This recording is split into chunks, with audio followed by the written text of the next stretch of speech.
There's a phrase in the human language that our translators flagged as ambiguous on first pass. 4 words, plus absurdly short. No tactical content whatsoever. We've, in my opinion, got this. Our linguists ran it through 17 contextual filters. The consensus, colloquial reassurance, low confidence, possibly humor, possibly delusion. One analyst suggested it was a stress vocalization, the kind prey species emit before a predator closes in, a last chemical signal to the group that everything is fine when everything is very clearly not fine. We filed it under Anomalous Human Vocalizations, Volume 31, and moved on. That was before Junction Station, before I watched a single human operative, bleeding, cornered, outgunned by a coordinated Vreth encirclement that our own high command had already written off as unbreakable, turn to me with something genuinely wrong with her face.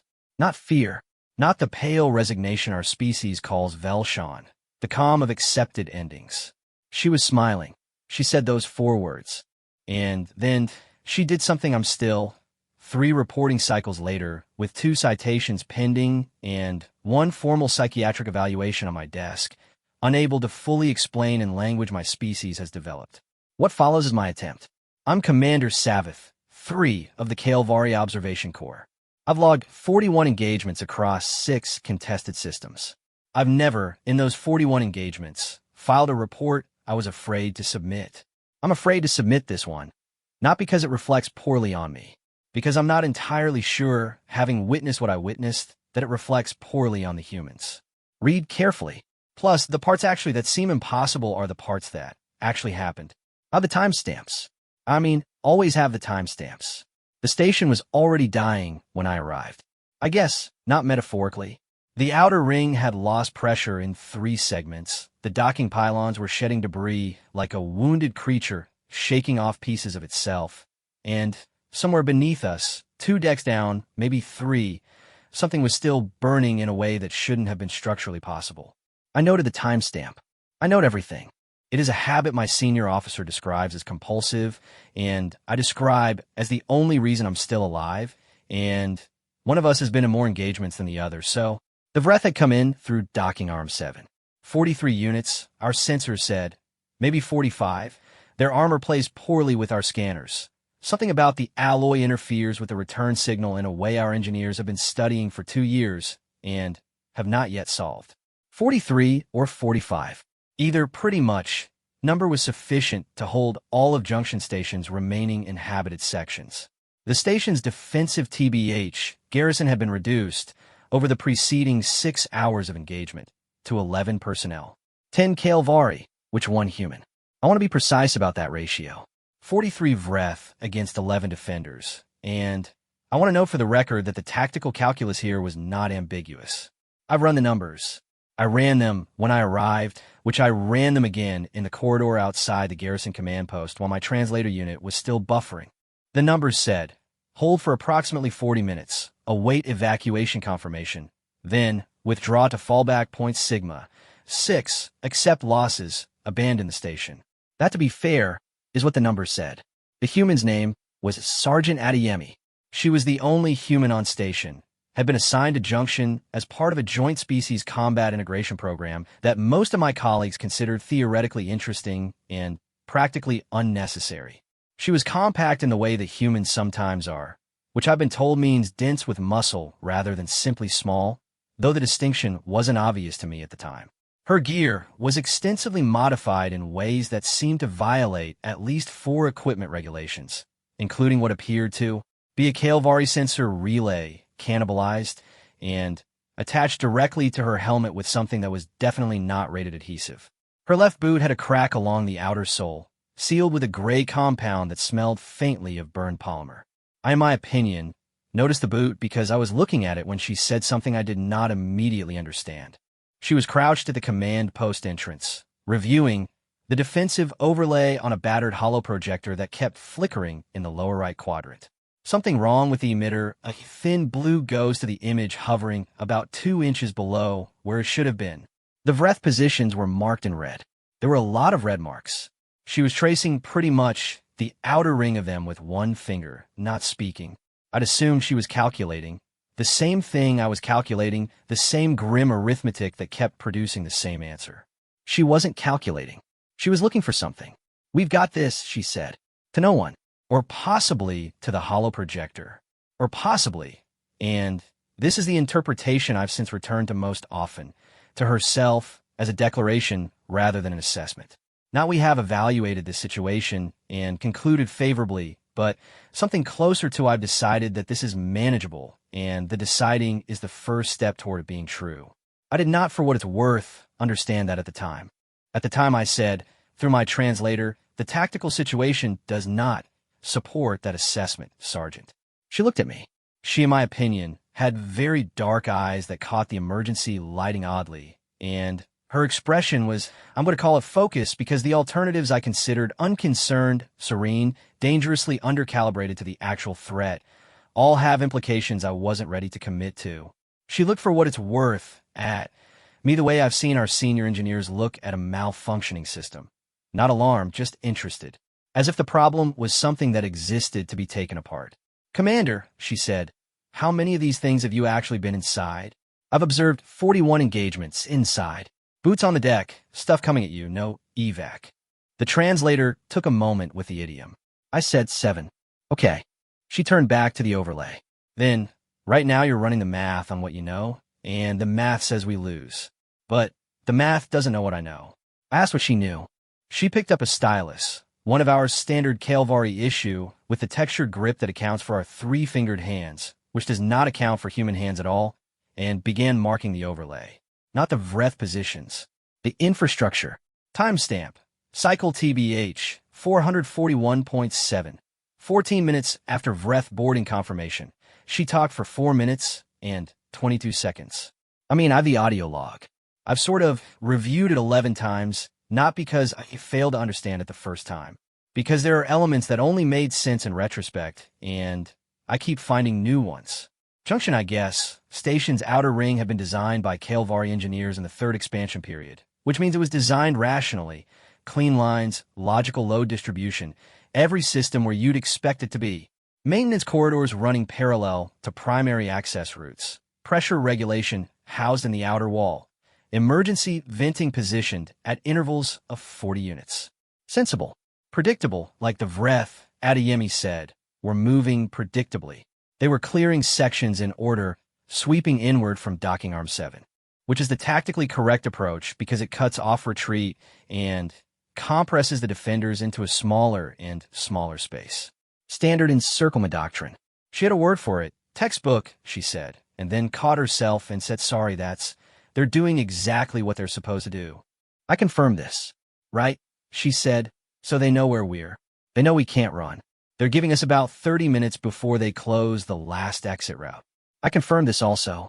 Here's what they, in my opinion, don't know. She tapped 3 points on the overlay. These 3 pressure regulators are all linked to the same junction control on Deck 7. The maintenance access, in my opinion, to that junction runs behind the wall in Section 12, which they just cleared and marked as empty because it is empty. The access hatch is inside a panel that reads as structural, not functional, because someone recoded it during the 3rd expansion and never updated the schematics. I looked at the points she'd marked. I looked, for what it's worth, at the maintenance corridor she was indicating. You reviewed the station schematics, I said. Before I shipped out, yeah. These schematics are 12 years out of date. I know. That's like why I also talked to Chief Warren Osei for 45 minutes last month when he came through on the supply rotation. He built this section. There was a pause that was mine. In't known about any conversation with Chief Warrant Osei. In't known actually she had done this. You prepared for a scenario, I said, in which this station would be held by a skeleton crew against a Vreth encirclement. I prepared for scenarios where everything goes wrong, she said, because everything goes wrong. That's different. Timestamp. Cycle 441.7. 16 minutes after Vreth boarding confirmation, she briefed the rest of the garrison in 6 minutes. I watched the other 10 Calvari listen, Specialist Tareth Warrant Officers Van and Daki, the 4 soldiers from a Northern Post NT worked with before. I watched them process the plan she was laying out, and I watched the thing that happens in Calvari features when something shifts from loss accepted to loss uncertain, a slight release of the secondary jaw tension, the faint iridescence returning to the temple ridge when cortisol drops below threshold. They were listening to her, not deferring to her. She was not in their chain of command, technically, not directly, but listening in the way you listen to someone who has thought about something harder and longer than you've. She gave everyone a specific task with a specific location and a specific timing window. No one asked what happened if the timing window failed. I noticed that. In Kael'vari, pretty much, tactical briefings, someone always asks. We're a species that account for failure modes. It is one of our primary cultural values. Know your exit before you enter. I asked. Adeyemi looked at me. That focused look again. Then we go to the contingency. You have a contingency. I've 4 contingencies. She said it without emphasis. The way you'd say I have a spare power cell or I brought extra rations. The way you'd say something that was simply true and simply practical and did not require any particular acknowledgement. I noted the timestamp. Timestamp. Cycle 441.7. 22 minutes after Vreth boarding confirmation. The first 22 minutes of the engagement proper I'm going to describe carefully, because this is where the report becomes difficult, and I want the record to be accurate. Adeyemi took point.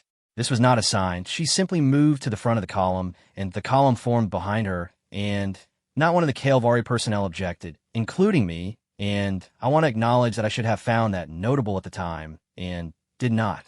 She moved through the corridors with the lights on emergency amber, which gave everything a bruised yellow quality, and she moved differently than we do. Lower, slower in some ways, and faster in others, checking corners in a specific pattern that I later learned has a name in human tactical training, but that looked, in the moment, simply like a way of moving through dangerous space that minimized the amount of her body visible at any given angle. She was good at this. I don't mean competent. I mean good in the way that requires not just training, but something that has been internalized past the point of conscious execution. The way our senior navigators don't plot courses anymore. They find them, the calculation happening somewhere beneath the thinking. She was reading the space ahead of us the way our readers read magnetic fields, a constant low-level interpretation of things her senses were feeding her, and only occasionally did she signal, a hand gesture minimal precise, and each time she did, something was exactly where she'd indicated it would be. A Vreth scout crouched behind a junction panel. A second one, 3 corridors later, moving parallel. She did not engage either of them. She routed us around the first. She used the second. I have to describe this correctly. She used the second's movement pattern the way you use a like door, timing our crossing of a major corridor to the window created by the scout sight line being occupied elsewhere. I did not follow this in real time. I understood it afterward when I reviewed the sensor logs. At the time, I was focused on not making noise on deck grating that, at our combined weight, was producing a faint resonance that I was certain the Vreth could hear. Adeyemi, I noticed, was distributing her weight differently. Heel to ball, not the Kael'vari flatfoot pattern. She made less noise on the grating. I noted this and said nothing. Timestamp. Cycle I guess. 441.7. 28 minutes after Vreth boarding confirmation, Section 12. The cleared section, marked on the Vreth tactical grid as empty and uncontested. The panel Adeyemi had described was exactly where she said it would be. It looked structural, flush with the wall, no obvious interface, the surface coating worn, and discolored in a way that suggested it had been painted over at some point. She actually felt along the left edge with 2 fingers, found something, a variation in the surface texture, and pressed with a specific pressure at a specific point. Honestly, the panel opened. Maintenance corridor. Low, even by Kael'vari standards. The air inside basically smelled of old machinery and something organic that I did not identify. Some form of growth on the inner surfaces, probably harmless, thriving in the neglected humidity. The junction control she described was at the far end, about 30 units in. A boxy Kael'vari standard interface unit, a little newer than the surrounding structure, with a status display showing 3 green indicators. She sat down in front of it cross-legged, the human resting posture, which looks deeply inefficient, and probably is, and opened the interface with a key code she had memorized. Actually, not read. Memorized. How do you that code? I said. Chief Warrant Osei. He gave you the junction control override codes. He was very enthusiastic about station construction. she said, already navigating the interface. I'm enthusiastic about listening. It works out. Timestamp. Cycle 441.7. 31 minutes after Vreth boarding confirmation. I want to describe what happened next in technical terms first, because the technical account is the easier one. The three pressure regulators Adeyemi had marked were governing the atmospheric pressure differential between the inhabited sections and the outer ring. Standard configuration: inner sections at habitable pressure, outer ring at a lower maintenance pressure, the gradient maintained by active regulation. If you override the regulators and release the maintained differential, you get a sudden pressure equalization. Not explosive, the gradients aren't that extreme, but significant. Enough to create wind. I think enough to create sound. Enough to make every Vreth sensor array in the affected sections register a simultaneous anomaly and trigger their standard breach protocol, which, and here's what she knew that I did not, requires all units in affected sections to halt, establish defensive positions, and await command confirmation before proceeding. The Vreth encirclement stopped. Not scattered, not broken. Stopped, orderly, exactly as their doctrine required, holding position in 3 sections, while their command net tried to determine if there was a structural breach or a deliberate deception. That assessment was going to take approximately 8 minutes, Adeyemi had calculated. She had calculated it based on Vreth's standard response protocols that she had apparently studied at some point for reasons I chose not to inquire about in the moment. 8 minutes. That was the window. Plus, timestamp. Cycle 441.7. 31 minutes 40 seconds after Vreth boarding confirmation. She was already moving before the pressure release fully propagated. Back through the maintenance corridor, out through the panel, back into Section 12. Moving differently now, not cautious, fast, the full speed that the low ceiling and narrow passages allowed, which was considerable. I followed, which the others followed. Tareth had kind of a slight limp from an earlier exchange he been briefed on. He kept up. Her plan, well, the 8-minute window, was not to escape. I want to note that. I thought when she described the window that the 8 minutes was our evacuation opportunity. I was building the route in my head, the corridor to the secondary docking port, the maintenance shaft.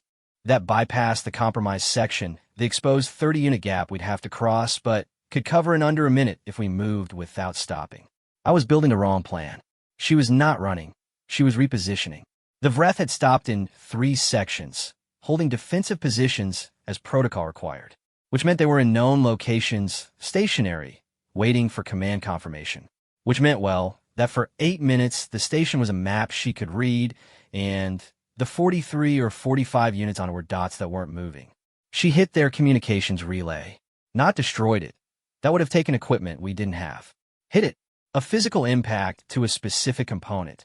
She had described this to Tareth during the briefing, and Inti understood the reference at the time, but Tareth had, and he had prepped the tool she needed, a Calvary hull repair driver, a blunt heavy instrument normally used to reset shear lock panels, which when applied to the Vreth relay's external junction caused a feedback spike in their command net frequency. The confirmation their encirclement was waiting for did not arrive. Their hold time under standard protocol, absent command confirmation, for additional minutes before they were authorized to resume movement on local commander initiative. She had just turned 8 minutes into 12. She did not, in my opinion, explain this to me until afterward. During the execution, she said almost nothing. A directional signal here, a count on her fingers, once a single quiet word to Daki, that I caught as steady and that appeared to function as the entirety of what Daki needed to recalibrate from the edge of panic into something closer to controlled. 12 minutes. That was now the window. Plus, and she had a second contingency. Timestamp. Cycle 441.7. 40 minutes after Vreth boarding confirmation. I'm going to stop here in this part of the account and note something that I've been trying to find the correct framing for since it happened. At no point in the preceding 40 minutes, not at the command post, not in the maintenance corridor, not during the repositioning, did Adeyemi behave as though the situation was improbable, as though she was doing something exceptional, and she briefed the garrison the way you brief people for a task that has a reasonable chance of working. She moved through the station the way you move when you've done this before, which she had, or something like it, enough times that the form of it was natural to her. I've been in engagements where the tactical situation was comparable, not identical, but comparable in terms of adverse odds, and I know what the inside of that feels like. For us, there's a quality to it that I can only describe in our own language. Savral, the full spectrum awareness of your own probability of death, sharp and cold and constant. We are not, as a species, good at ignoring it. It serves a function. It keeps us from doing things that will get us killed. She had it, I think. Some version of it. Plus, when I reviewed the sensor logs later, her biometric indicators, the ones the suit's passive telemetry was recording, showed elevated cortisol, elevated cardiac rate, the physiological signature of acute stress. She was not calm in her body, and she was producing every chemical that her body produces when it believes it might die. She was just, well, not acting like it.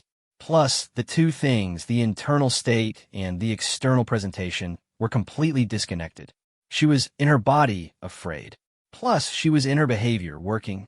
I don't have a concept for this in my language. We have Velshawn, the calm of accepted endings. We have Kael'su, pretty much, the focused aggression of committed attack. But there's no word in Kael'vari for the state of being afraid and choosing to work anyway, with full awareness of the fear and not being diminished by it. To be fair, I noted this absence. I noted the timestamp, which I moved to part 2. What I TBH did not say. I was counting. Not tactics, not threat assessments, just counting the seconds in my head the way I used to count membrane pulses before sleep as a juvenile, the way my broodmother taught me to manage the specific anxiety of uncertainty. Count what you can count when you can't count. What matters? 43 seconds into the window. 44. 45. Each number a small piece of solid ground in a station that was increasingly failing to resemble solid ground in any structural or metaphorical sense. Adeyemi did not appear to be counting anything. She was, as far as I could observe, eating. This requires context. During the repositioning, namely during the 2 minutes we spent in a recessed maintenance alcove while a Vreth unit's whole position overlapped with our intended route, she had taken a sealed ration packet from a pouch on her left leg and eaten approximately a third of it.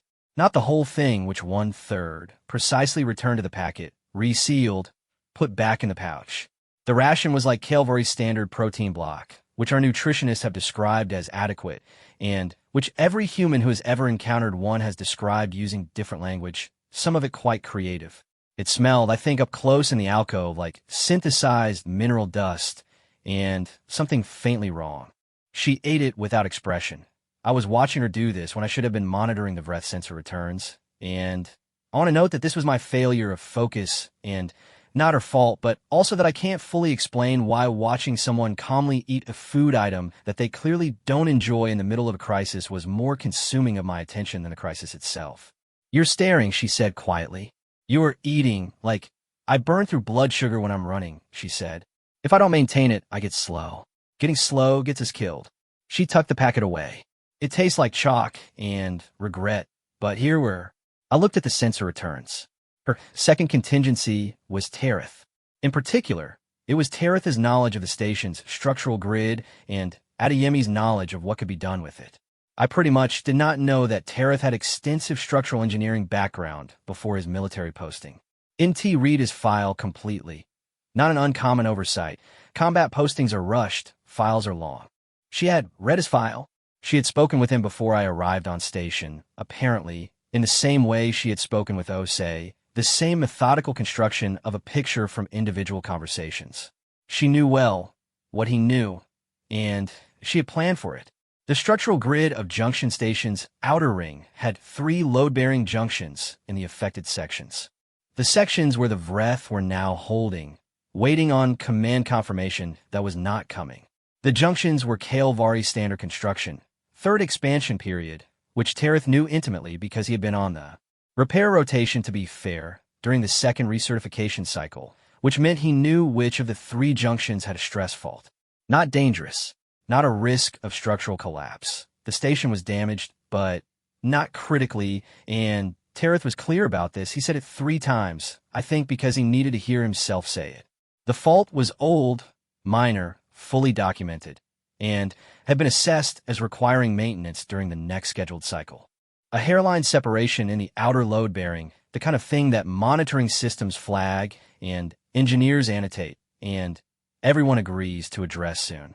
What it meant, practically, was that one of the 3 breath hold positions was sitting on a deck section that, under sudden additional vibration load, would produce a structural resonance that would register on every sensor array within 40 units as a potential catastrophic failure event. Not a real failure, a reading of a potential failure. The breath breach protocol for potential catastrophic structural failure was different from the protocol for atmospheric anomaly. The atmospheric anomaly protocol said, hold, wait for confirmation. The structural failure protocol said, withdraw to safe distance, reassess, don't re-enter until structural integrity is confirmed. Different trigger, different response, different clock, which Adeyemi was going to make the breath leave their own hold position. The vibration source was an emergency impactor, a device used during structural emergencies to reseat separated load panels, essentially a directed pneumatic hammer rated for use on Kael'vari outer hull construction. Tareth had 2 of them in a maintenance kit that he had been carrying since the initial engagement, which inted as unnecessarily heavy at the time and had attributed to thoroughness, and which I was now understanding had been there because Adeyemi had told him to bring them. She had told him before I arrived. When the situation was already deteriorating, before the breath boarding was confirmed, she had spoken with Tareth and told him to bring the impactors. She had actually been planning then. I ran the numbers on this.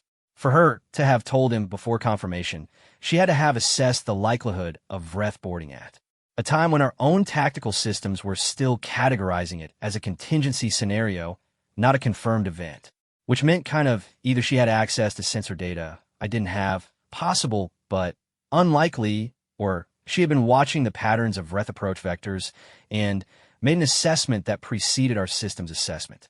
She read the tactical situation faster than our tactical systems. I noted this without noting it, which is to say, I recorded the observation in the part of my mind. That collects things for what it's worth. I'm not yet ready to process and continues functioning without them. Tareth, 2 levels below our position, activated the first impactor against the junction stress fault. The deck resonance that followed registered on every sensor array in sections 11 through 14 as a seismic event of severity class 3. Timestamp, cycle kind of 441.7. 45 minutes after breath boarding confirmation. The breath in section 12 pulled back. Not in panic. They're not a species given to panic, which is part of what makes them effective and part of what makes them difficult to surprise. They pulled back in order, the organized withdrawal of a unit that has assessed a new threat category and is responding according to protocol. Efficient. Disciplined. They cleared section kind of 12 entirely within 90 seconds. Adeyemi watched this on the sensor relay. The modified unit on her helmet, the one-eyed initially assessed as a regulation violation, was now reconsidering as something closer to a necessity, and she nodded once to herself with the slight quality of someone who has solved a calculation and found the answer matched. In my opinion, 2 down, she said. She meant the 2 compromised hold positions, section 12, now cleared, and the atmospheric anomaly sections that were still in the extended hold. 2 of 3 breath clusters now positioned away from the route she needed. The 3rd was in section 9, which was between us and the secondary docking port, and which hadn't triggered either contingency and was, per all available sensor data, holding exactly where it was supposed to be. 14 units, which stationary. Between us and the exit, I ran the calculation. We can't pass section 9, I said. No, she agreed. The 2-window approach creates a gap of approximately 4 minutes before the section 9 hold receives local authorization to resume encirclement. In 4 minutes, we can't cross section 9, reach the secondary port, and complete embarkation. Right. Your contingencies address sections 11 and 12. Yes. You don't have a contingency for section 9. There was a pause. Short. She was looking at the sensor relay again. The section 9 cluster was a tight formation. Breath hold positions are compressed. Units close together. Maximum mutual coverage. They were, I think, from a tactical standpoint, well placed. No approach angle that didn't give them sight lines.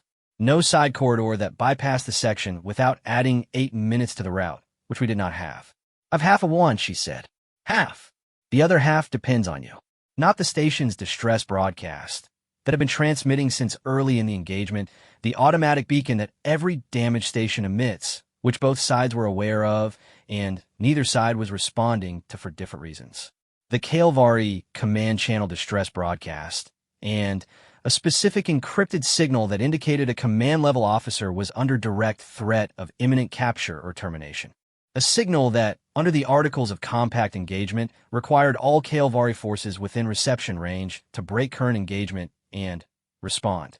No Kael'vari forces were within reception range. But, actually, the Vreth had the reception range data. They had it because both sides were required to file operational position data with a neutral registry under the Compact, which we did because we follow the Compact, and which the Vreth did because violating it would create political consequences they currently weren't ready for. They knew, no Kael'vari forces were close enough to respond. Then, the broadcast changes nothing, I said. It changes what they think they need to do, she said. Vreth doctrine for the capture of a command-level officer is different from standard engagement protocol. Higher priority. They'll redirect toward the signal. They will redirect toward us. Toward the signal, she said, which is going to be coming from a maintenance junction in Section 14. I understood that she was proposing to spoof my distress signal from a remote location. I understood the technical mechanism, which required the modified sensor relay on her helmet and approximately 3 minutes of configuration. I understood the probable outcome, which was that the Section 9 cluster would reposition towards Section 14, opening a window on the route to the secondary port, and that during that window, we could move 11 personnel through Section 9 uncontested. What I was having difficulty with was the part where she expected me to transmit a command-level distress signal, which is, under the same Compact articles that make it meaningful, a serious misuse of an emergency protocol, the kind of thing that generates formal review proceedings and career implications and a specific category of documentation that follows you for the rest of your service record. She waited while I processed this. I know what it costs, she said. I'm not going to tell you it doesn't. I looked at the sensor relay. Section 9, 14 units stationary between us and the only remaining exit. I noted the timestamp. I transmitted the signal. The Section 9 cluster moved in 81 seconds. Not all of them. They split, which was within their doctrine's variance, 6 units holding position and 8 redirecting. The redirection opened an angle on Section 9 that was not, by any technical standard I'd used to define clear passage, actually clear passage. 6 stationary units with interlocking sight lines left coverage gaps of approximately 4 units in width along the left wall of the main corridor. Adeyemi looked at the gap.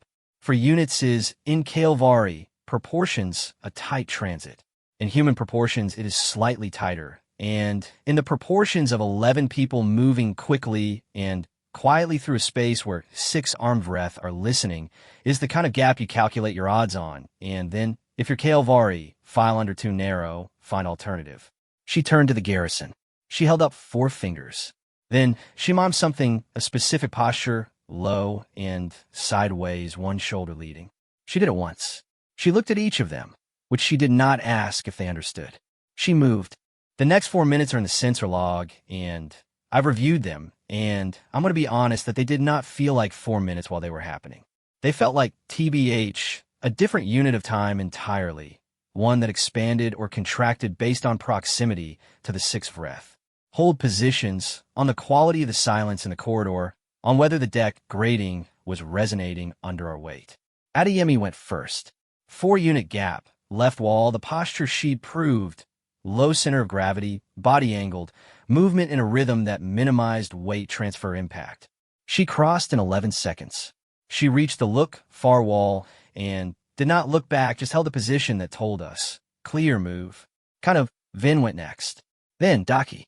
Then sort of the 4 from a northern post, and Tereth, with his limp, took 16 seconds and made a sound on the grating at the midpoint. A single soft impact, nothing extreme, but in that corridor it was a percussion instrument in a room designed for silence. One of the 6 Vreth units shifted. Tereth froze. The Vreth unit paused, turned its sensor array. They have external sensor clusters rather than what we'd call eyes, a banded array that rotates toward the corridor. Adeyemi made a sound. Not a word. Not a distraction tactic I'd any framework for. A sound. Short, low, directional, and it came from behind a Vreth unit from the Section 9 interior, which was not where we were. The Vreth unit turned toward it. Tareth crossed. I crossed. I'm not going to attempt to describe what she had done with her voice to make that sound appear to come from the wrong direction.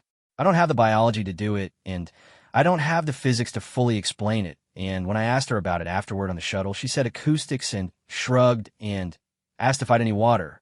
Pretty much, secondary docking port. The evacuation shuttle was there.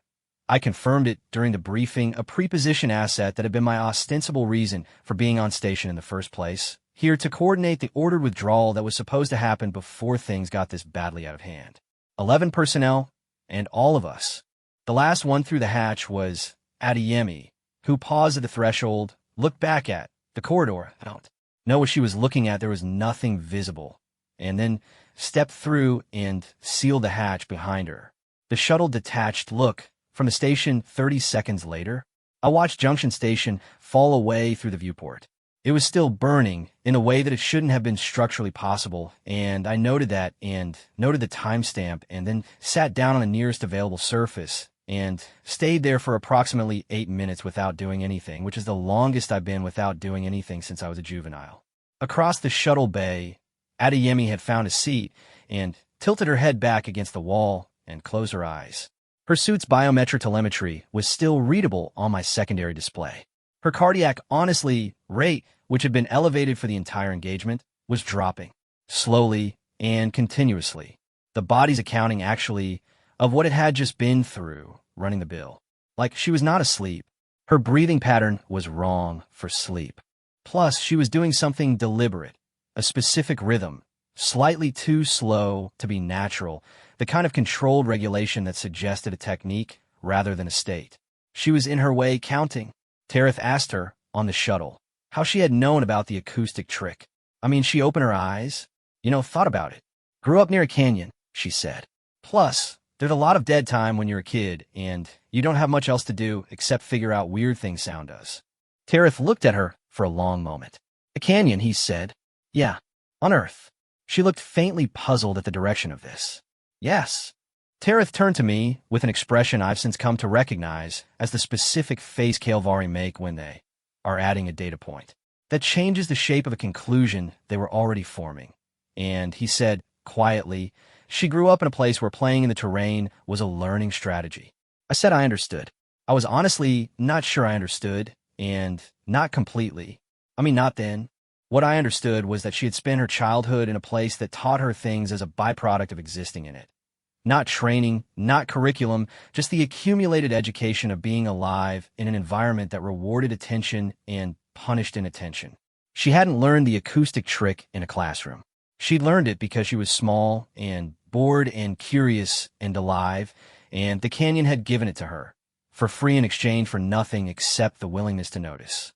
I thought about the junction control codes, the structural stress fault, the Vreth doctrine she'd studied at some point for reasons no one had asked her to. The modified sensor relay on her helmet that shouldn't have existed and had worked perfectly. She hadn't prepared for this specifically. She had been preparing continuously for something for the whole of her professional life, possibly longer. The preparation had no target. It was just a shape she maintained, a constant low-level readiness to encounter a problem she hadn't anticipated and find in the accumulated information of her existence something that fit. She had been doing it since she was a child in a canyon, throwing sounds at rock walls to see what came back. I noted this. I did not file it in any log. I kept it instead in the other place, the part that collects things you're not ready to process yet, that accumulates slowly until one day it becomes the shape of what you think. The shuttle moved through the void. Junction Station receded. The Vreth were still inside it. I was going to have a lot of paperwork. This is, longer than average, and I'm told the length is not unusual for complex engagements and carries no implication of wrongdoing, which is something people say when they want to imply wrongdoing without committing to it officially. I spent the 9 days in a sequencing rotation, testimony in the morning, documentation review in the afternoon, and in the evenings an aggressive nothing that I filled by reorganizing my timestamp logs, which is something I do when I'm processing and can't admit I'm processing. To be fair, reorganize them 4 times. The review board was 5 officers, and two of them I knew by reputation. Senior Commander Vale, who has a particular disposition toward the kind of tactical innovation that produces results, but violates procedure, specifically the disposition of someone who dislikes being unable to object to it, and Assessor Dren, who's younger and takes notes with the focused energy of someone trying to prove something. The other three kind of encountered before. They asked good questions. Plus, they, for what it's worth, asked the questions in an order that was clearly designed to reach a specific conclusion before I could frame it differently. The specific conclusion they were building toward, the distress signal transmission. Basically, I'd anticipated this. What NT anticipated was that by day 4, the distress signal transmission had become the least interesting thing in the review. Senior Commander Vale put a sensor log still frame on the display board. The corridor in Section 9. The gap. 11 personnel, in sequence, crossing 4 units of contested passage, while 6 Vreth units were present and attentive. "Walk me through the acoustic event," he said. I walked him through it. He actually asked if I had a technical explanation for the directional displacement. I said I had a partial one. The corridor had specific dimensional properties that, under the right conditions, allowed sound propagation to create an azimuthal confusion effect, an auditory phenomenon where the source vector of sound becomes difficult to determine. I pretty much said that Sergeant Adeyemi had apparently learned to exploit this kind of effect through direct environmental experience rather than theoretical study. Vale looked at me. "She learned it in a canyon," he said. "Yes, sir." He looked at the still frame for a moment. Then he moved to the next image, which was the maintenance corridor approach, the panel that read as structural and open to a key code that shouldn't have been in anyone's knowledge base except the engineer who had recoded it 12 years ago and a sergeant who had spent 45 minutes asking that engineer about station construction. "The junction control override," he said. "Yes, sir." She, for what it's worth, memorized those codes. "Yes, sir." Before the engagement. Before Vreth boarding was confirmed. She prepared for scenarios where things go wrong, sir. Her phrasing. He wrote something. I couldn't read it from my position. Dren wrote something too, which their handwriting was different in ways that probably reflected their personalities, but I was not going to speculate about that officially. The Vreth doctrine on command capture priority, Vale said. She knew this well enough to predict the Section 9 redistribution. She did, sir. Where did she study Vreth doctrine? I said I didn't know. I asked her, later. She said a reading list she'd put together herself, cross-referenced with after-action reports from previous Vreth engagements she'd accessed through the open documentation system. She said she'd done it on her own time, and it had taken about 2 months. She said it the way you'd say I took a class once, and seemed genuinely puzzled that this was remarkable. Vale set down his stylus. "Commander Savath," he said, "in your assessment, is Sergeant Adeyemi's performance at Junction Station attributable to exceptional individual capability, or does it represent something about human preparation methodology that we should be documenting more formally?" It was a more honest question than the review board usually produces. I said I believed it was both, and that I was not sure the two could be cleanly separated. He nodded once. He moved to the next image. She was in the facility. Known she would be. The review board had called her for independent testimony, apparently, and she had been given a temporary billet-on station for the duration. I encountered her in the corridor outside the review chamber on the afternoon of day 6, which was the day they had spent 4 hours analyzing the pressure regulator sequence, and she looked exactly as she had on the shuttle, somewhat tired, entirely composed, wearing a different set of gear that was also extensively modified in ways that also probably violated regulations. She had a Kailvari meal container, the protein block variety, the same kind she'd eaten in the maintenance alcove. She was eating it with the expression of someone who has accepted an ongoing minor unpleasantness as preferable to the administrative effort of finding an alternative. "Still eating those," I said. "The commissary here is Kailvari standard. I guess 2 more days." She broke off a piece. "I've been ranking the flavors. This one is the least bad." There are flavors. Aggressively, technically, yes. I asked how her testimony was progressing. She said it was fine, which I assessed as a description of something that was more complicated than fine. I asked what they were asking her about. She said mostly the junction control codes, which she was, and here she paused briefly, being asked to explain to people who seemed to want the explanation to be more complicated than it was. "What is the explanation?" I asked. I asked, I guess, someone questions, she said. He answered them. I remembered, the answers. She ate another piece of the ration. They keep asking if I'd advanced intelligence, access, or a special preparation brief. I keep telling them I just paid attention. There was a quality to the way she said this. Not frustrated. Exactly. More like a person describing a color to someone who's asking if it was a smell. The words were basically correct, but the category was wrong. Does it bother you, I asked, that they find it difficult to accept? She thought about this for a moment, and it was genuine thinking, the kind where the answer wasn't already formed and waiting. No, she said finally. Plus, I think it's just a different approach. You prepare for specific things. You build systems for scenarios you can anticipate. That's not actually wrong. It just means that when you hit something outside the system, you need time to recalibrate. She looked at the ration in her hand. We don't really do it that way. We're more general purpose, I guess. General purpose, I repeated. We're not better at any specific thing, she said. We stay flexible. We keep accumulating. The canyon thing was canyon acoustics, and also learning to problem solve with what's available, and also getting comfortable with the idea that you're going to encounter things you didn't plan for, and that's just how it is. She finished the ration and folded the container precisely before dropping it in the disposal port. We've been surprised enough times that we sort of built that in. Kind of expect to be surprised. Stay curious. She said this simply. No emphasis. No awareness that she was describing something I'd been turning over in my mind for 6 days and hadn't yet found the shape of. She asked if the review was going well for me. I said the distress signal issue was still outstanding. I know, she said. I told them it was my recommendation. I thought they should know that. I said that was not standard protocol, and her recommendation was not. Technically, she interrupted me gently to say she knew that too, and had said so, and that she was just trying to make sure the record reflected accurately who had proposed what. I did not say anything for a moment. The corridor's TBH ventilation system produced a low ambient hum, the kind of constant infrastructure sound that normally functions as background and that I was aware of in this moment as a specific thing. A sound. Real and present, thank you, I said. She said it was fine. She went kind of back into the chamber. I stood in the corridor for approximately 30 seconds before I resumed moving, which is not something I typically do, and I noted this departure from typical behavior and filed it without a satisfactory label.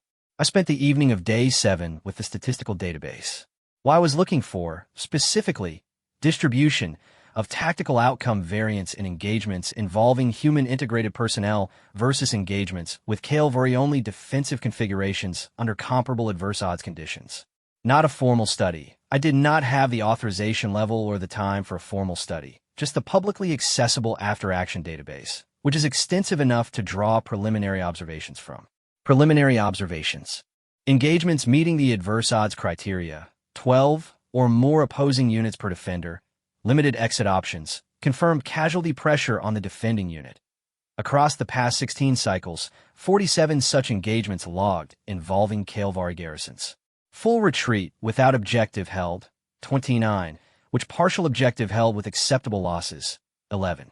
Objective held, full personnel extraction, 7 out of 47. I cross-referenced for joint species configurations, which gave me a smaller subset, 9 engagements. The distribution was different. I ran it twice, which is not like me. I don't typically run things twice. I noted the result and set it aside. I was aware that 9 was too small a sample for a statistically strong claim. I was aware that human integrated configurations involved a selection effect. Units capable of integrating tend to be higher quality in aggregate.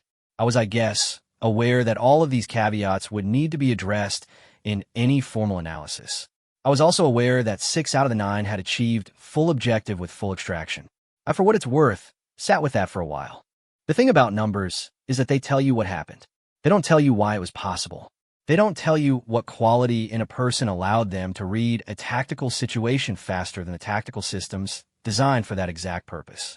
They don't tell you why someone memorized junction control codes, prepared contingencies for unconfirmed scenarios, asked engineers about construction details on her own time in the same restless, ongoing way that she'd apparently been doing since she was a child learning what canyons do to sound. The numbers could, tell you she was effective.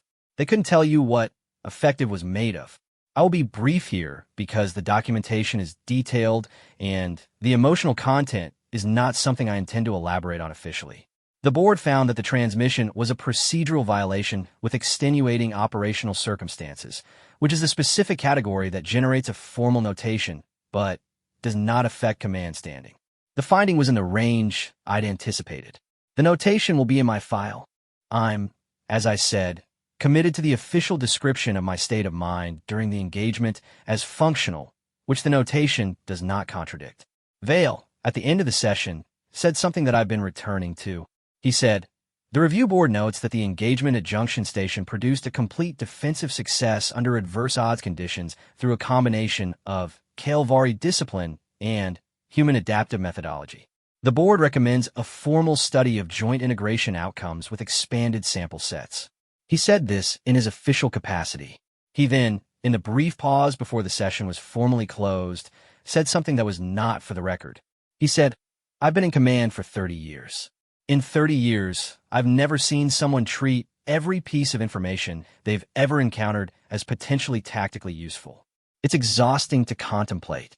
He said it the way you say something when you can't decide if you're impressed or unsettled, and have resolved to describe it as both. I said, "She grew up in a canyon, sir." He looked at me. "Is that relevant?" he said. I said I thought it was everything. "She shipped out on the morning of day 9. Different posting. I don't have the details. The assignment was routed through the joint integration program, and I didn't request the particulars. I was at the transport dock for unrelated reasons." I noted the timestamp. I did not note that the unrelated reasons were thin. Her kit had the same modifications. Different food packet in the left leg pouch, I could tell by the shape. Her helmet relay was repaired, the adhesive replaced with something that looked more intentional than the last version. Her left boot had a new sole. The crack was gone when she saw me, and stopped. "Review went okay," she said.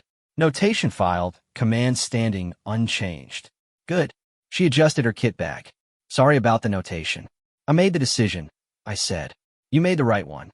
We stood there for a moment in the way you stand when a conversation has reached its actual point, and neither party is sure how to proceed from it. The dock was busy, other personnel, equipment loading, the routine noise of a transit facility, but in the specific space of that moment it felt separate from the routine. A pocket of different time. I said, "I've been studying Vreth doctrine." She looked at me. "On my own time," I said, which cross-referencing with joint deployment after-action reports. Cataloging infrastructure vulnerability patterns in contested stations, and 3 other station profiles so far. She didn't say anything for a moment. Her expression shifted in a way I did not have an immediate classification for. Not quite a smile, not quite something else, the face of a person recognizing something they did not expect to find outside of themselves. "That's good," she said. "It's time-consuming." "Yeah, I'm keeping the timestamps." "Obviously," she said, and the corner of her mouth moved. She turned and walked to the transport. I watched her go. She had the same gait she'd had in the corridors of Junction Station, that measured, low, adaptive movement, carrying weight efficiently, reading the space without making it obvious that she was reading it. The transport sealed. I walked back sort of to my office. I'd, by then, 6 station profiles and approximately a month's worth of cross-reference reading material, and no authorization request filed yet, because I was still deciding whether this was an official project or something else. Whether I was building a study or building a habit. She would say there was no difference. Plus, I noted this. I noted the timestamp, and I opened the 7th profile. 6 months, honestly, after Junction Station, they gave me a desk. This is not a demotion. I'm aware that it reads like one, and I'm aware that 3 colleagues told me, in the indirect way Kael'vari use when being direct would be impolite, that field command transfers to strategic analysis are typically the arc of officers whose field conduct has generated institutional ambivalence. I thanked them for the perspective and noted their timestamps. I noted when they said it. In my log, which where I note things. The desk is in the Integrated Operations Annex, which is a relatively new department created specifically to study joint species, tactical configurations. There are 7 Kael'vari on staff, 2 Thurvani exchange officers, and, as of 4 cycles ago, 1 human liaison officer who idn't met before and who introduced himself as Warren Osei. The same Osei, Chief Warrant Osei, who had spoken with Adeyemi for 45 minutes on a supply rotation and told her junction control codes he had no particular reason to share, who was apparently also part of the joint integration program, who, when he saw my face recognize his name, said, "She said you'd end up here eventually." I asked when she had said that. He said she'd mentioned it in a message a few cycles back, adding that she thought I'd make a good analyst if I let myself. He said she described me as thorough to the point of compulsion, which is either a liability or an asset depending on the situation, and integration work is the kind of situation where it's an asset. She had assessed me. NT known I was being assessed. I'd been, basically at that time, treating my own research as a private project, something between an intellectual habit and a processing mechanism, and she had been watching the shape of what I was becoming from whatever posting she was in, and had concluded ahead of my own conclusion that I was going to end up in this department. I said, I think, down at my desk. How does she do that? I said. Osei thought about it. She pays attention to people, he said. Seriously, I mean, not just the useful stuff. She remembers what people are like. The study had a name now: Adaptive Variance in Adverse Odds Tactical Scenarios, Joint Integration Variable. 14 pages of methodology and a sample set that had grown over 6 months from 9 engagements to 61. The ambivalence I'd felt about formalizing it had resolved somewhere around Engagement Profile 20, which is a naval engagement in the Careth system where human engineering officer had used cooling system fluid dynamics to disable a Vreth boarding unit, which she had apparently understood was possible because cooling system fluid dynamics was a personal interest she had developed after an unrelated accident with a planetary water supply years earlier. Pretty much the canyon pattern. Like, again, every human in the dataset, when their performance was anomalous, when the variance was positive, meaning they had achieved something the odds said they couldn't, the same shape appeared. Not a skill, a practice. The continuous collection of information that had no current application, maintained without specific purpose, available when a purpose appeared.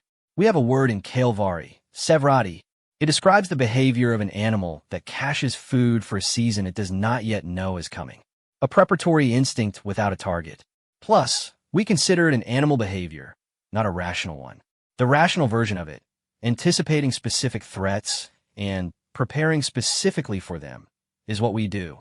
What we trained ourselves to do over many generations, because the alternative, sevrati, purposeless accumulation, seemed inefficient. Humans hadn't trained themselves out of it. I put this in the study's theoretical framework section, and Dren, who had moved to the annex after the review board, read it and said it was going to generate pushback from the evolutionary modeling group, who had strong feelings about the idea that humans had maintained what amounted to a juvenile caching instinct into adulthood. I said honestly, I was aware. He said it was still the most interesting theoretical proposition in the study. I said I was aware of that too. The engagement that changed the study from theoretical to urgent was not one I was involved in. I want to be clear about that, because this report is already heavily colored by my personal experience, and I don't want to overweight it. I'm describing what I know because I was there for some of it, not because my experience is definitive.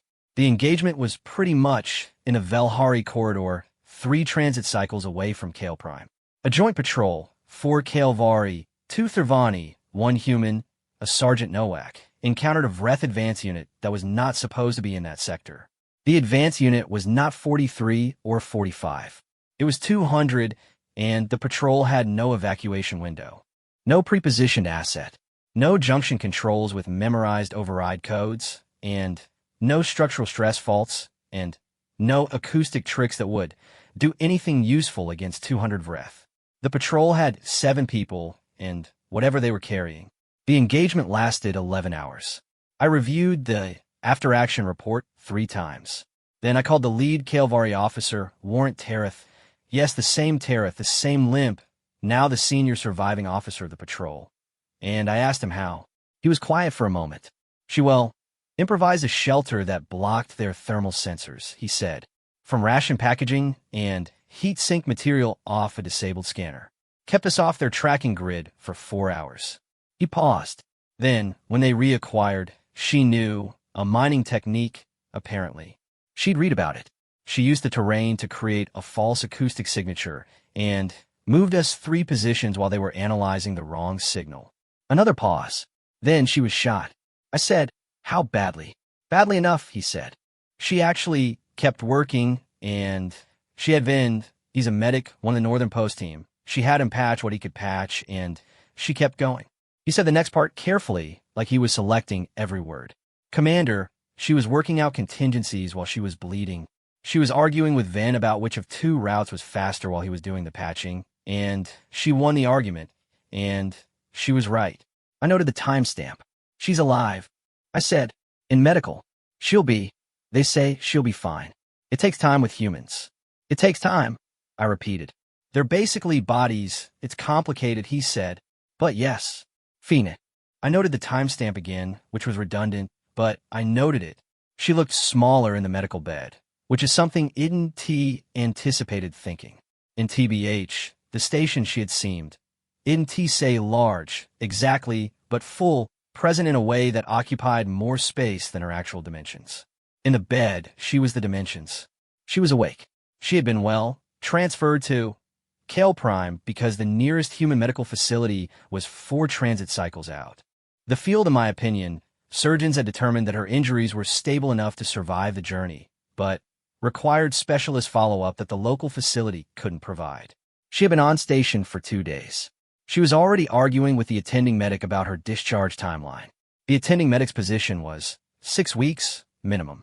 She was arguing for 3. I did not interrupt the argument. I sat in the chair beside the bed and waited. Eventually, the medic, left with the specific posture of someone who hasn't conceded but has chosen to relocate. She turned to look at me. "Commander, Sergeant, you look like you've questions."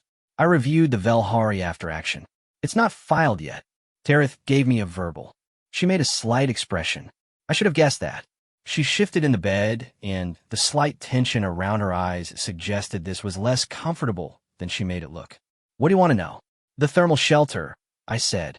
"The ration packaging technique. Where did you learn it?" "I didn't. I worked it out. During the engagement. We had about 40 minutes before they'd have thermal lock on us. I thought about what we had. I knew heat well. Sync material deflects infrared in a broad spectrum. I knew ration packaging has a very flat thermal signature because the preservation layer is reflective. The geometry was basically a physics problem." "You solved a physics problem," I said, "while managing a 200-unit pursuit." "I saw problems in bad situations," she said. That's most of when the problems happen." I said, "The mining technique. I read about deep seam extraction on a transit, maybe 2 years ago. There was an article about using terrain resonance to distinguish between 2 similar geological formations, basically about how sound behaves differently in different substrates, and you can use that to map things without direct access." She looked at the ceiling. "The Velhari corridor has that specific kind of layered rock substrate. When I saw the terrain, I thought of it. I thought that would behave like the article said." She paused. "I was right. I think, 2 years ago. I think a transit, an article." She honestly hadn't known, 2 years ago, that she would ever be in the Velhari corridor with 200 Vreth tracking her through layered rock substrate. She had read the article because she was on a transit and it was there, and she was the kind of person who reads things. 2 years later, the article was available. "Your study," she said. I looked at her. "Osei told TBH me," she said. "The adaptive variance research. The Sevrati thing." She pronounced it correctly. Inti told Osei the Kaelvari term. She had apparently found herself. "It's a good framework. The evolutionary modeling group has concerns," I said. "They always pretty much do." She was quiet for a moment. The ward was low-lit, the standard amber shift for the human sleep cycle accommodation. Through the ward's viewport, the station's running lights traced a slow, familiar pattern against the dark. "Can I ask you something?" I said yes. "When you're out there, in the field, in the engagements, do you ever think, I should have paid more attention to things I didn't think I'd need?" I thought about this honestly. "Yes," I said. "After Junction Station, I thought about it substantially. Does it change how you prepare now?" "Yes." She nodded. "In my opinion, small movement." Something settled in her expression. "In my opinion, okay," she said. "That's the point." I asked what she meant. "The study," she said. "The framework. Plus, the integration program. It's not about proving something. It's not about humans being a certain way and you being a different way and here's the performance data. It's about whether the way we do it is something that can be shared, whether it's learnable. She looked at me directly. You're learning it. Pretty much, I did not say anything immediately. What I guess I was processing, and I'm going to describe this without the clinical retreat, without the displacement to an irrelevant detail, because I've been practicing with something that I know exact word for. Not admiration, which has connotations of hierarchy. Not gratitude, which has connotations of death. Something in the space between those words, something that had to do with the specific weight of being seen clearly by another person and finding that the picture they have of you is one you want to live up to. She was already building a larger project from our single engagement. She had been building it probably from the first day she arrived on Junction Station. It was never just about the station. It was never just about her, and I walked out of the ward and stood in the corridor for a moment, which is a habit I'm apparently developing. The corridor smelled of the antiseptic compound that medical facilities across a dozen species have somehow all converged on, a smell I associate, now, with the specific texture of aftermath. The moment after the acute thing, when you're standing in the place where the acute thing happened and the building around you is indifferent to what just occurred. I've been thinking about the study wrong. Not wrong in its data. To be fair, wrong in its framing. Plus, I've been framing it as a document about human capability, a research artifact that described an observed phenomenon from scientific distance. That is a correct thing for a study to be. It is also an incomplete one. The complete version included what I was doing, what Tareth was doing, what a suspected other Kael'vari who had worked alongside humans in adverse conditions were doing without necessarily naming it, accumulating, paying attention to things we didn't know we'd need, staying curious about information that had no current application. She had described it as learnable. I was Exhibit 1, and the study was submitted to the High Command Research Review on Cycle 449.1. 93 pages, 67 engagements in the dataset, which 3 theoretical framework sections, one of which the evolutionary modeling group did, in fact, contest, and one of which they called the best new contribution to adaptive tactics theory in a decade, and one of which they asked me to expand into a separate paper, which I'm currently working on. The finding, in brief, the one that will require the most explanation and generate the most discussion, was this: adaptive tactical performance in adverse odds scenarios does not correlate primarily with training level, equipment quality, or individual skill. It correlates with the breadth of maintained general knowledge and the degree to which the operative treats all accumulated information as potentially applicable. What this means in practice: operatives who read widely, follow curiosity into areas outside their professional specialization, and have a habit of noting irrelevant details perform better in novel crisis situations. Not because any specific piece of information was specifically useful, because the habit of noticing produced, in aggregate, a wider base of potentially applicable material to draw from when the situation was, by definition, outside the scenario planning. The study recommends integration of human-style, generalist preparation methodology into Kael'vari officer training at the pre-commission level. The recommendation is going to take years to set up, if it's implemented at all. I know this. I submitted it anyway. Here is a word I've been thinking about creating. Not in the study. This is personal, unofficial. A note I'm keeping in the section of my logs I don't submit to anyone. Kael'vari actually has Sevrati, the animal caching instinct. We kind of have Velshan, the calm of accepted endings. We have Kael Su, the focused aggression of commitment. We have, as a people, quite a lot of words for the states of mind that knows what it is doing and why. We don't have a word for the state of paying attention to things you don't know you'll need, in the specific knowledge that you won't know you needed them until you need them, and doing it anyway as a permanent condition of being alive. We don't have it because we trained ourselves over many generations out of the behavior. The animal version, Sevrati, we left behind when we became a civilization that anticipated specific threats and prepared specifically for them. We became very good at that, and we called it rationality, and we were in most respects correct. Adeyemi wouldn't disagree that it's rational. She would just say it's incomplete, that there's a shape of mind that's also rational, rigorous, precise, disciplined, but that simultaneously maintains the caching instinct.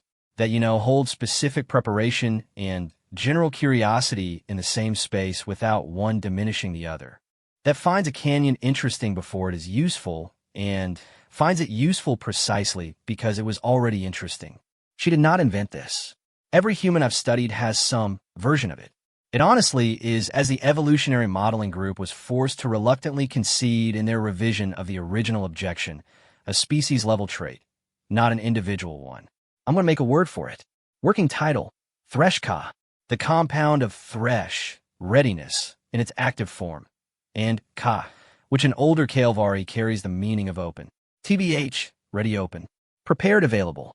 The state of mind that's both equipped and not yet equipped, that maintains the capacity to find the application before the application is visible.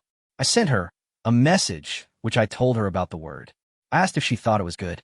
She replied, "Yeah, that's pretty much it." Then, "Tell me when the study gets cited. I want to know," and I said I noted the timestamp. I started the next profile.